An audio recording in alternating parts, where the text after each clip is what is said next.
Praise the lord. దేవుడిచ్చిన యొక్క మంచి అవకాశాన్ని బట్టి నేను ఆయనకి వందనాలు చెల్లిస్తున్నాను. కూడి వచ్చిన మీ అందరూ కూడా ప్రభు పేరట వందనాలు చెల్లిస్తున్నాను. గతించిన వారం నుండి మనము ఏ యొక్క పుస్తకం ధ్యానం చేసుకుంటున్నాం? సామెతల గ్రంథాన్ని మనం ధ్యానం చేసుకుంటున్నాము. దాంట్లో జ్ఞానమును అనే పదం మనం చూసాము. జ్ఞానమునకు అనే పదం ఏ పదం వాడబడింది? హిబ్రూ పదం చోక్మా అనే పదం, ఉపదేశము ముసార్ అనే పదం వాడబడినట్టు మనం చూడొచ్చు. అండర్స్టాండింగ్, వివేక సల్లాపములు గ్రహించుటకును అనే దగ్గర బినే అనే పదం వాడబడింది. మరి బుద్ధి కుశలత దగ్గర ఏ పదం వాడబడింది? సకాల్. తర్వాత నీతి, సదేక్ అనే పదం వాడబడింది. జడ్జ్మెంట్, న్యాయ అనే దగ్గర మిష్పాత్ అనే పదం వాడబడింది. యథార్థతల, మెష్వర్ అనే పదం వాడబడింది, హిబ్రూ పదము. సబ్టిలిటీ, 4వ వచనంలో బుద్ధి దగ్గర ఓర్మే అనే పదం వాడబడింది. సింపుల్, జ్ఞానము లేని వారికి పిథే అనే పదం వాడబడింది. నాలెడ్జ్, తెలివియు అనే దానికి దాత్ అనే పదం వాడబడింది. వివేచనయు, డిస్క్రిషన్ అనే దానికి ఏ పదం వాడబడింది? మిజిమ్మా అనే పదము వాడబడింది. మరి 1వ అధ్యాయము 7వ వచనాన్ని మనం గమనించినప్పుడు, యెహోవా యందు భయభక్తులు కలిగి ఉంటే అది తెలివికి మూలము. Fear of the Lord gives you knowledge. దానికన్నా ప్రాముఖ్యంగా మనం ముందు నేర్చుకోవాల్సింది ఏంటి అంటే నేర్చుకొనుట. Learning brings knowledge and wisdom. వాటికి ఏ పదాలు వాడబడి మనం చూసాం. ఏ పనులు మనం చేయకూడదు? 10వ వచనం చదవండి. పాపులు నిన్ను ప్రేరేపింపగా ఒప్పుకుము. 11వ వచనంలో కూడా వాళ్ళందరూ కలిసి అక్కడ చేసే పని ఏంటి అంటే మనం కలిసి దొంగిలించదము, లేకపోతే దేవునికి వ్యతిరేకమైన పనులు చేసేదము అనే దానికోసము భక్తిహీనులు మాట్లాడుకుంటారు అని ఆ యొక్క మాటల్లో మనం చూడగలము. మనం అందరూ పంచిపెట్టుకుందాం, మన యొక్క సంచి ఒకటే, మనం పంచిపెట్టుకుందాం అని చెప్పి 14-15 వచనాల్లో మనం చూస్తూ ఇటువంటి వారితో మనం సహవాసం చేయకూడదు. ఇటువంటి వారితో సహవాసం చేద్దామా? చేయకూడదు అని సామెతల గ్రంథం మనం బోధిస్తుంది. వారితో సహవాసం చేస్తే పరిస్థితి ఏంటి అనేది, వారి యొక్క జీవితం ఎలా ఉంటుంది, భక్తిహీనుల జీవితం ఎలా ఉంటుంది అని వాక్యం చెప్తుంది. 18-19 వచనాలు చూసుకున్నట్లయితే వారి జీవితము నాశనం అవుతుంది, వారి జీవితము చివరికి మరణాంధకారము అవుతుందనే దేవుని వాక్యంలో చెప్తుంది. సో మరి దేవుని విసర్జించిన వారు నాశనం అవుదురు అని దేవుని వాక్యంలో రాయబడింది. విసర్జించిన వారు అంటే అర్థం ఏంటి అంటే దేవుని యొక్క ఆజ్ఞలను విసర్జించిన వారు, దేవుని యొక్క మాటలను విసర్జించిన వారు. ఈ సామెతలన్నీ కూడా మనం ఎలాగా నడవాలో, ఎలాగా ప్రభు యొక్క మార్గంలో మనము ముందుకు వెళ్ళాలో అనే విషయాన్ని తెలియజేస్తూ ఉన్నాయి. వీటి కోసం మనం మాట్లాడుకున్నాం. సరే, ఒకవేళ దేవుని యొక్క మాటల్లో మనం నడుస్తూ వెళ్ళినప్పుడు జరిగే విషయాలు ఏంటి? సామెతలు 1:9 వచనం మనం చూసినట్లయితే a circle of leaves garland round your head అని రాయబడింది వాక్యంలో. తలకి రకరకాలైన వాటిని మనం పెట్టుకొని డెకరేట్ చేసుకుంటూ ఉంటాం. రకరకాలైన క్లిప్పులు పెట్టుకునే వాళ్ళు ఉంటారు, బ్యాండ్లు పెట్టుకునే వాళ్ళు ఉంటారు, పువ్వులతో అలంకరించుకొని మంచి నీట్గా తయారవ్వి చాలా అందంగా కనబడడానికి చేస్తూ ఉంటారు. కానీ దేవుని వాక్యం ఏం చెప్తుంది అంటే ఈ యొక్క గుణలక్షణాలు కలిగి ఉండటం ద్వారా సొగసైన మాలికగా మన యొక్క తలకి, లేకపోతే మన యొక్క శిరస్సుకి ఒక మంచి మాలికగా, ఒక మంచి గార్లాండ్గా అవి ఇవ్వబడతాయని దేవుని వాక్యం సెలవిస్తుంది. అది బెనిఫిట్ అండి, మనం పొందుకునే బెనిఫిట్. తర్వాత అదే 9వ వచనం అంటలో 2వ లైన్ చదవండి. నీ కంఠమునకు హారములై యుండును, a chain round your neck make you more beautiful. So ఈ లోక సంబంధించిన మరి హారాలు ఉన్నాయి. మన అందాన్ని చూపించడానికి, లేకపోతే మనకున్న గొప్పదనాన్ని చూపించడానికి, నేను ఎంత మంచి హారం కొనుక్కున్నానో అని చూపించడానికి రకరకాలైన హారాలు బయట వేసుకుంటారు. కానీ దేవుని వాక్యం ఏం చెప్తుందంటే నా బుద్ధిని, నా జ్ఞానాన్ని, నా బుద్ధి కుశలతని, లేక నా వివేచనను, లేక నా యొక్క మాటల్ని గ్రహించినప్పుడు అవన్నీ కూడా నీకు నీ యొక్క శిరస్సుకి ఒక మంచి సొగసైన మాలికగానే కాకుండా నీ యొక్క కంఠానికి ఒక మంచి హారంగా ఉంటాయంట. ఎలాగా హారము అంటే, ఈ హారం ఏం చేస్తుంది అంటే, ఎలాగ నువ్వు మనుషులతో మాట్లాడాలో ఈ హారము అంటే నెక్, ఈ యొక్క మాట వచ్చేటప్పటికి మన యొక్క నోట్లోంచి మాట ఎక్కడి నుంచి కదండి విడుదలవుతుంది. ఈ యొక్క కంఠం బాగుంటే, నా కంఠం బాగలేదండి అందుకే నేను పాడలేకపోతున్నానండి, లేకపోతే నా కంఠం బాగలేదు అందుకే నేను గట్టిగా చదవలేనండి అని అంటూ ఉంటాం. సో ఈ యొక్క కంఠాన్ని మనం గమనించినప్పుడు, దేవుని యొక్క మాటలు మనం పొందుకున్నప్పుడు, మనం మాట్లాడుతుంటేనే ఆ యొక్క ఆభరణాన్ని ఇతరులు గ్రహించేటట్టుగా ఉంటుంది. మరి అలా మాట్లాడాలి అంటే మనం ముందు పాటించాలి, దాని ప్రకారం జీవించడానికి ప్రయత్నం చేయాలి. అదేవిధంగా పైన 8వ వచనం మీరు చూసినట్లయితే, in the same way what your father and mother teach you will make you a better person. So అప్పుడు ఏం జరుగుతుంది అంటే, నువ్వు ఒక మంచి స్థితిలో నువ్వు ఉండగలవు. God will lift you or God will place you in a right situation, in a right place. మరి వారు ఎక్కడి నుంచి నేర్చుకుంటారు అంటే, లోకం నుంచి నేర్చుకుంటే వాళ్ళు నేర్చుకున్నది కొద్ది వరకే మీకు సహాయపడుతుంది. కానీ దేవుని వాక్యం నుంచి నేర్చుకుంటే, మీ తల్లిదండ్రులు దేవుని యొక్క వాక్యంలోంచి దేవుని యొక్క బుద్ధిని, దేవుని యొక్క జ్ఞానాన్ని, వివేచనను, బుద్ధి కుశలతను, వివేక సల్లాపములను అక్కడి నుంచి నేర్చుకున్నారనుకోండి, అప్పుడు పిల్లలుగా మీరు కూడా వాళ్ళ మాటలు విన్నారనుకోండి, అప్పుడు అది మిమ్మల్ని ఏం చేస్తుంది, ఒక మంచి స్థితిలో పెడుతుంది. కనుక ఎవరైతే క్రీస్తునందు ఉన్నారో తల్లిదండ్రులు, వారు మీకు ఒక విషయాన్ని వాక్యానుసారంగా చెప్పినప్పుడు దానికి ఏం చేయాలి? నాన్న నేను చెయ్యలే, నాన్న, డాడీ నాకేం చెప్పొద్దు నువ్వు, మమ్మీ నాకేం చెప్పొద్దు నువ్వు, నాకు ఎందుకు చెప్తున్నావు నువ్వు అనకూడదు. మనం వాళ్ళు చెప్పినప్పుడు, అవును కదా యేసయ్యా నన్ను ఇలాగే చేయమంటారు కదా. మీరు అనుకోవచ్చు, తల్లిదండ్రులు ఒక్కళ్ళేనా? అనేక మంది మనకు చెప్తూ ఉంటారు. ఎంతమంది చెప్పినా సరే వాక్యములో ఏముంది, వాక్యము ఏం చెప్తుంది, వాక్య ప్రకారమేనా వారు చెప్తున్నారు అనే విషయాన్ని మనం గమనించాలి. గమనించినప్పుడు, అది గమనించి దాని ప్రకారంగా పాటించినప్పుడు ఖచ్చితంగా దేవుడు ఒక మంచి స్థితిలో ఇతరులకి ఆశీర్వాదకరమైన, ఇతరులకి దీవెనకరమైన, ఇతరులకి ఆనందకరమైన స్థితిలో దేవుడు మనల్ని ఉంచుతారు. ఇవన్నీ కలిగి ఉండడం బట్టే మన యెహోవా యందు భయభక్తులు కలిగి ఉన్నాము అనడానికి గుర్తు. ఇవన్నీ కలిగి ఉంటే, కలిగి లేకపోతే ఏం జరుగుతుంది? వాళ్ళకి నాశనం కొని తెచ్చుకునే వారు ఉంటారు, వారు మరణాన్ని కొని తెచ్చుకుంటారు.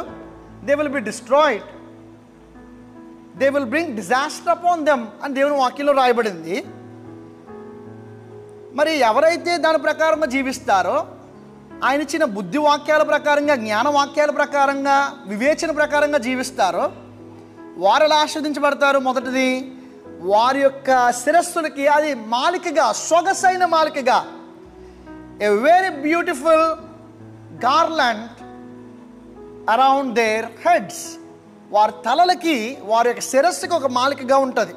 అంటే దాని అర్థం ఏంటంటే, మన ఆలోచనలకి ఒక మంచి దేవుని యొక్క మాటలు, దేవుని యొక్క వాక్యము శిరస్సుగా ఉంటుంది. రెండో బెనిఫిట్ ఏంటి? కంఠమునకు హారముగా ఒక మంచి, ఏ షాప్కి వెళ్ళినా కొనలేని హారము ఎక్కడి నుంచి నేర్చుకోవచ్చు అంటే సామెతల గ్రంథం నుంచి మనం నేర్చుకోవచ్చు. మూడోది ఏంటి? 8వ వచనం ప్రకారంగా, ఏ తల్లిదండ్రులు అయితే దేవుని వాక్యాన్ని వింటూ ఆ వాక్యంలో మిమ్మల్ని నడిపిస్తున్నారో, ఆ వాక్యానికి ఎప్పుడైతే మీరు కూడా లోబడి, అయ్యా నాన్నగారు మీరు చెప్పారు, ఇది వాక్యానికి సరిపోతుంది, దీని ప్రకారం నేను జీవించాలి అని మీరు ఆశపడినప్పుడు ఖచ్చితంగా దేవుడు ఒక మంచి స్థితిలో మిమ్మల్ని ఉంచుతాడు. ఒకవేళ కొంతమంది తల్లిదండ్రులకి దేవుని యొక్క వాక్యం తెలియకపోవచ్చు, లేకపోతే దేవుని యొక్క వాక్యంలో వారికి అవగాహన లేకపోవచ్చు, క్రైస్తవులు కాకపోవచ్చు, పిల్లలు మాత్రం క్రైస్తవులు అయి ఉండొచ్చు. వారు అనేకమైన మాటలు చెప్పినప్పుడు వారు మనస్సాక్షిని బట్టి కొన్ని వాక్యాన్ని సరిపడే మాటలు చెప్తారు, కొన్ని బయట లోకం నుంచి మాటలు చెప్తారు. బయట లోకంలో చెప్పిన మాటలు పాటించవలసిన పని లేదు, కానీ దేవుని వాక్యమే శాశ్వతమైనది. ఈ శాశ్వతమైన వాక్యములో నుండే పాటించినప్పుడు దేవుడు మనల్ని ఆశీర్వదిస్తాడు. హల్లెలూయా. సో దైవికమైన తల్లిదండ్రులు మనకి మంచిది. అతి ప్రాముఖ్యంగా ఆత్మీయమైన తల్లిదండ్రులు, సేవకులు, ఆత్మీయమైన తల్లిదండ్రులు. ఆ ఆత్మీయమైన తల్లిదండ్రులు మాటలు చెప్పినప్పుడు, వాక్యాలు చెప్పినప్పుడు అవన్నీ కూడా ఏం చేస్తాయండి, మీకు ఒక మంచి హారముగా, మంచి ఒక సొగసైన మాలికగా మీ చుట్టూ ఉంటాయి. It will decorate you in A way that you will shine when you go out. మీరు బయటకు వెళ్ళినప్పుడు అవి షైన్ చేస్తూ ఉంటాయి. కొత్త కొత్త క్రీములు రాసుకున్నప్పుడు షైనింగ్ రాదు. కొత్త కొత్త ఈ బజార్లోకి కొత్త కొత్త రంగులన్నీ వచ్చినాయి. ఆ రంగులు పూసుకున్నంత మాత్రమే షైనింగ్ రాదు. దేవుని వాక్యం చెప్తుంది, ఆయన బుద్ధి జ్ఞాన వాక్యాలను పొందుకున్నప్పుడు నీ ముఖము ప్రకాశిస్తూ ఉంటుంది. హల్లెలూయా. ఫోర్త్ బ్లెస్సింగ్ ఏంటంటే తన ఆత్మను ఆయన కుమ్మరిస్తాడంట. మరో ఇంకో మాట ఉంది, అదేంటంట, నా ఉపదేశం, I will give you my word, నా మాటను మీకు ఇస్తాను. Then I will pour out my thoughts to you and I will make my words known to you. మనం బయటికి వెళ్ళేటప్పుడు మనం ఎలా జీవించాలి, ఎలా మాట్లాడాలి అనడానికి ఏది పని చేయాలండి, మన మైండ్ పని చేయాలి. ఈ మైండ్కి థాట్స్ ఇచ్చేవారు ఎవరు అంటే వాక్యం ఏం చెప్తుందంటే యేసయ్య ఒక్కళ్ళే ఇవ్వగలరు. ఎప్పుడు ఏ సమయంలో ఏం మాట్లాడాలో ఆలోచన ఇవ్వగలరు ఎవరు అంటే ఆలోచనకర్త అయిన యేసయ్య మాత్రమే. సో ఆ యేసయ్య చెప్తున్న ఈ యొక్క బ్లెస్సింగ్ మనం ఎలా పొందుకోగలమంటే ఈ సామెతలు గ్రంథంలో ఉన్న వాక్యాలను పాటించడం ద్వారా మనం పొందుకోగలం. నేను చెప్పినట్టుగా సామెతలు ప్రతి అధ్యాయంలో మనుషులు ఏం చేశారు, ఏ ఆశీర్వాదం పొందుకున్నారు, చేయకపోవడం వల్ల ఏ శాపం వారు, దేనికి ఏ శాపానికి వారు వారసులు అయిపోయారు, ఏమి శాపం వారి మీదకి వచ్చింది అనే విషయాన్ని, ఈ 3 విషయాల్ని మనం మాట్లాడుకుంటే ప్రతి అధ్యాయంలో ధ్యానం చేసుకుంటూ వెళ్తూ ఉంటాం. ఇలా ప్రతి అధ్యాయంలో మనం ధ్యానం చేస్తూ ఉన్నప్పుడు మనకు ఒక క్లారిటీ వస్తుంది. మనం ఎలా జీవించాలి, మనం ఎలా ఉండాలి, మనం ఎలా మాట్లాడాలి, మనం తొందరపడకూడదు, మనము ఇష్టానుసారంగా మాట్లాడకూడదు, మన ఇష్టం వచ్చినట్టు జీవించేయకూడదు అనే విషయము ఈ యొక్క మాటలు తెలియజేస్తాయి. ఆయన ఆత్మ కుమ్మరించి ఆలోచనిస్తారు, అదేవిధంగా తన ఉపదేశాలను మనకి బోధిస్తారు అని దేవుని వాక్యంలో రాయబడింది. 33వ వచనం కూడా దయచేసి చదువుదాం. ఏమండి, ఇక్కడ ఉన్న మరొక బ్లెస్సింగ్ ఏంటంటే 33rd verseలో ఉన్న బ్లెస్సింగ్ ఏంటంటే he that follow the word will live in safety, security. ఆయనకు ఒక సెక్యూరిటీ ఉంటుంది. ఒక పెద్ద బిల్డింగ్ ఉందనుకోండి, ఆ పెద్ద బిల్డింగ్ కాయడానికి చాలా డబ్బులు పెట్టి సెక్యూరిటీ గార్డుని పెడతారు, ఎవరో దొంగలించకుండా. మరి ఇక్కడ దేవుని వాక్యం ఇచ్చే బ్లెస్సింగ్ ఏంటంటే, ఆశీర్వాదం ఏంటంటే, ఈ వాక్య ప్రకారం మనం పాటించినప్పుడు God is going to give a secured life, ఒక ప్రొటెక్షన్తో కూడిన జీవితాన్ని మనకి ఇస్తానని ఆయన తెలియజేస్తున్నారు. తర్వాత ఏ రకమైన మరి హాని నీకు జరగదు అని దేవుని వాక్యం సెలవిస్తుంది. సో ఈ మాటలన్నీ కూడా నాకెందుకు అవ్వట్లేదు, నా జీవితంలో ఎందుకు అవ్వట్లేదు అంటే నువ్వు వాక్యాన్ని పాటిస్తున్నావా, వాక్య ప్రకారం జీవిస్తున్నామా, మనం వాక్యంతో అంటకట్టబడి ఉంటున్నామా, ఇవన్నిటికీ కూడా చాలా అవసరం. ఇవన్నీ మనం ఆలోచించుకొని ప్రభువా నువ్వు ఒక సెక్యూర్డ్, ఒక ప్రొటెక్షన్ ప్లేస్లో ఉంచుతానన్నావు, ఏ హాని రాకుండా చూసుకుంటానన్నావు, కానీ హాని అవుతుందేంటి ప్రభువా, ప్రొటెక్షన్ లేదేంటి ప్రభువా నాకు. అప్పుడు మనం ఆలోచన చేసుకోవాలి, మనం దాని ప్రకారం మనం జీవిస్తున్నామా, వాక్యం మనలో ఉందా అనే మా ఆలోచన కూడా చేసుకోవాలి. తర్వాత ఒకవేళ అన్న నువ్వు ఎన్ని చెప్పినా సరే, బ్రదర్ మీరు ఎన్ని చెప్పినా సరే నేను విన్నన్నా, నాకెందుకన్నా అని ఒకవేళ మీరు అనుకున్నట్లయితే అప్పుడు కూడా ఏమవుతుందో వాక్యం చెప్తుంది. ఏమవుతుందంట 26 నుండి 29 వచనాలు దయచేసి చదవండి ఒకసారి. 26 నుంచి 29 వరకు మేము సామెతలు 1వ అధ్యాయము 9వ వచనము, 23, 33వ వచనములో దేవుడిచ్చిన ఆశీర్వాదము, బ్లెస్సింగ్స్ అండ్ బెనిఫిట్స్ కోసం మాట్లాడుకున్నాం. ఆ తర్వాత 26 నుంచి 29 వరకు దేవుడు ఇచ్చే ఆ యొక్క పనిష్మెంట్, బ్లెస్సింగ్ ఆర్ కర్స్. వచ్చే కర్స్ ఏంటి, శాపాలు ఏంటి, లేక వచ్చే ఆ ఒక పనిష్మెంట్ ఏంటి అంటే, I my self will laugh when disaster strikes you. ఆ యొక్క డిజాస్టర్ లేకపోతే ఆ యొక్క ఒక విపత్తు మన దగ్గరకు వచ్చినప్పుడు ఆయన ఏమాత్రము పట్టించుకోడంట. ఇప్పుడు దేవుని వాక్యాన్ని పాటించడానికి మనం పట్టించుకోవట్లేదు కదా. మనం పట్టించుకోలేనప్పుడు మన మీదకి హాని లేకపోతే ఆపద వచ్చినప్పుడు నేను పట్టించుకోను అంటున్నాడు ఆయన. పట్టించుకోకుండా ఏం చేస్తాడంట, ఆయన నవ్వుతాడంట. అవునా, ఆపద వచ్చిందా మీకు అని నవ్వుతాడంట. చూడండి, మీ ఇంటి దగ్గర ఉన్నవారు, మీ చుట్టాలు, మీ ఇరుగు పొరుగు వాళ్ళు మాకు ఈ సమస్య వచ్చిందండి అన్నప్పుడు, అవునా భలే వచ్చిందిలే అని నవ్వారు అనుకోండి, ఆవిడ మీ పరిస్థితి ఏంటి? ఇక మీ యొక్క బాధకి ఇంకా అసలు ఎవరికి చెప్పుకోలేరు. ఉన్న బాధ కాస్త ఇంకా పెరుగుతుంది. ఒక సహోదరుడు వచ్చి నీ బాధ చెప్పుకున్నప్పుడు, సరే ఏం పర్లేదు ఆ బాధ పోతుందిలే అని చెప్తే సంతోషపడతారు.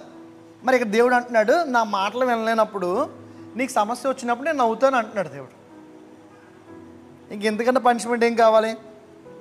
తర్వాత ఆయన మనల్ని చూసి ఆ యొక్క శోధన వచ్చినప్పుడు మనం చూసి ఆయన వెక్కిరిస్తాడంట మనల్ని. భలే వచ్చింది, బాగా వచ్చింది శోధన. మన స్నేహితులు ఎవరన్నా అలా అన్నారనుకోండి, వాళ్ళు ఎప్పుడన్నా కొట్టేద్దామని చూస్తూ ఉంటాం, మనం వాళ్ళ పని చెప్పుదామని చూస్తాం. I will mock according to the situation. When dread comes I will see you and I will mock. ఎంత కష్టమైన పరిస్థితి చూడండి. దేవుడు మనల్ని ఎగతాళి చేసేటట్టుగా, దేవుడు మనల్ని అపహాసించేటట్టుగా ఆ స్థితి మనం తెచ్చుకోకూడదండి. Then they will call to me but I will not answer. ఆయన ఆలకించినట్ట. చివరిగా they will diligently seek me. వాళ్ళు చాలా జాగ్రత్తగా నన్ను వెతుకుతారు, కానీ వారు నన్ను కనుగొనరు. సో మీ పరిస్థితుల్లో దేవుడు మీకు సహాయం చేయాలంటే ఆయన చెప్పిన పనులు చేయాలి. ఆయన చెప్పిన పనులు చేయకుండా, ఆయన ఆజ్ఞాపించిన మాటల ప్రకారం మనం జీవించకుండా, ప్రభువా ఇదిగో సమస్య వచ్చింది సహాయం చేయండి ప్రభువా, మొదటిది నవ్వుతాడు, రెండోది అపహాస్యం చేస్తాడు, మూడోది నువ్వు నన్ను కనుగొనలేవు అంటాడు, తర్వాత వెతుకు నేను దొరకను నీకు అని అంటాడు. ఎంత కష్టమైన పరిస్థితి చూడండి. ఈ మాటలు మాట్లాడుతుంటేనే అసలు మన జీవితాన్ని బట్టి మనకు భయం వేయాలి యాక్చువల్గా. ఏం పర్లేదులే, యేసయ్య చాలా ప్రేమమయుడు, కృపామయుడు, దయామయుడు, ఎన్ని పేర్లు చెప్పుకుంటూ వెళ్ళిపోతామండి మనం. అలాగా ఆయన గుణలక్షణాలని కంటోపాఠంగా మనం gracious God, amazing God, loving God, kind God, just God, righteous God, ఇలా బోల్డ్ పదాలు ప్రభు కోసం చెప్పుకుంటూ వెళ్ళిపోతాం. కానీ ఆయన క్లియర్గా అంటున్నాడు, నువ్వు ఎన్ని పదాలు చెప్పినా సరే నువ్వు నా మాట వినలేనప్పుడు నేను ఖచ్చితంగా సమస్య వచ్చినప్పుడు నేను నవ్వుతాను అని అంటున్నాడు. At least this is the time for us to change. ఇదన్నా మనకు సమయం అండి. ఒకవేళ మనం ఎక్కడన్నా మారలేదంటే అక్కడ మారాలి. మనం ఇంకా మారకుండా అలాగే దేవునికి వ్యతిరేకమైన స్థితిలో ఉండిపోతే ప్లీజ్ స్టాప్ దట్ లైఫ్. ఆ జీవితాన్ని ఆపేద్దాం. మనం ఆపేసి ఏం చేద్దామండి, దేవుని యొక్క జ్ఞానాన్ని పట్టుకుందాం, దేవుని యొక్క బుద్ధిని పట్టుకుందాం, దేవుని యొక్క ఆలోచన పట్టుకుందాం. Lord, pour your thoughts into my mind, give your wisdom Lord. ఒక మంచి మాలికగా, సొగసైన మాలికగా నాకు ఒక కిరీటాన్ని పెట్టండి ప్రభువా, నా కంఠానికి ఒక మంచి హారాన్ని ఇవ్వండి. బంగారు హారం కాదు, దేవుని వాక్యం అనే ఆ మాటలు మాట్లాడగానే కంఠాన్ని దేవుడు మనకిస్తారు. ఆయన వాక్యాన్ని ధ్యానం చేసేటట్టుగా, ఆయన వాక్యాన్ని ఇతరులతో మాట్లాడేటట్టుగా. ఫోన్లో మాట్లాడడం మనకి ఇష్టమే కదండి, ఇతరులతో వాక్యాన్ని కూడా మాట్లాడదాం. ఏ కూర వండుకున్నాం, ఏ వండుకున్నాం అనే కాకుండా వాక్యాన్ని కూడా మనం మాట్లాడడం ప్రయత్నం చేద్దాం. ఆలోచన ఇస్తారంట, తన ఆత్మని విడుదల చేసి ఆలోచన ఇస్తారు, ఉపదేశం చేస్తారంట, మంచి సెక్యూర్డ్ లైఫ్ ఇస్తారని దేవుని వాక్యం చెప్తుంది. అదేవిధంగా హాని ఏమీ నీకు జరగదు, నేను కాపాడుతానని దేవుని వాక్యం చెప్తుంది. ఏమండి, ఇవన్నీ పాటించకపోవడం వల్ల ఈ కింద ఉన్న మనం 26 నుంచి 29 వరకు చదువుకున్న అనర్థాలన్నీ వస్తాయి. సో వీళ్ళందరూ ఈ అనర్థాలు రావడం కలిగిన కారణం ఏంటి తెలుసండి? దేవుని భయాన్ని కోరుకోలేదు. They hated moral knowledge from God. దేవుని దగ్గర నుంచి జ్ఞానాన్ని విసర్జించి దేవుని యందు భయభక్తులు విసర్జించారు. కనుక ప్రియ యవనస్తులుగా ఇక్కడున్న ప్రతి ఒక్కరికి నేను చెప్పే మాట ఏంటంటే, యెహోవా యందు భయభక్తులు కలిగి జీవించాలి. భయపడాలి ఆయనకి. భయపడ్డం అంటే, ప్రభువా నువ్వు ఇది చెప్పావు, నేను చేయను ప్రభువా, నువ్వు ఎలా ఉండమన్నావు అలాగే ఉంటాను ప్రభువా. ఎంత కష్టమైనా అలా జీవించడానికి మనం ప్రయత్నం చేయాలి. దేవుడి మాటలు దీవించి ఆశీర్వదించును గాక. ఆమేన్.